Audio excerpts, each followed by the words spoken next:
తాజాగా బుధవారం సాయంత్రం 3 గంటల నుంచి రాత్రి పొద్దుపోయే వరకు రాష్ట్ర వ్యాప్తంగా అన్ని సినిమా హాళ్లలోనూ అధికారులు తనిఖీ చేశారు.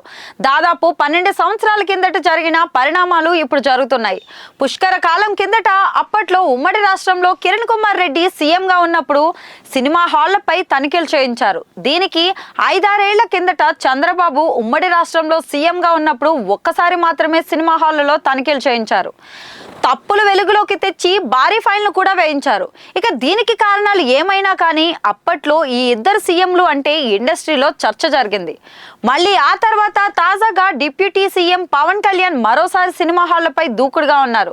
తన సినిమా హరిహర వీరమల్లు విడుదల వచ్చే నెల 12న ఉండగా దీనికి ముందు సినిమా హాళ్ల బంద్కు పిలుపునిచ్చారు. దీన్ని సీరియస్ గా తీసుకున్న పవన్ ఇండస్ట్రీని ఉద్దేశించి తీవ్రంగా స్పందించారు. కృతజ్ఞత లేదన్నారు. అయితే ఎపిసోడ్ అక్కడితో ఆగిపోకుండా సినిమా హాళ్లలో ప్రేక్షకులకు వసతులపైన ఆయన దృష్టి పెట్టారు.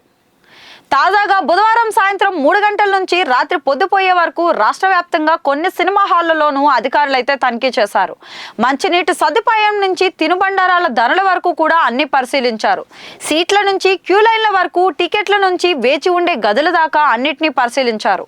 అయితే తొలి 2 రోజుల్లో ఏ సినిమా హాల్ పైన కానీ జరిమానాలు విధించకపోయినా గట్టిగా వార్నింగ్ అయితే ఇచ్చారు. అంతేకాదు కొన్ని హాళ్లకు నోటీసులు కూడా ఇచ్చారు.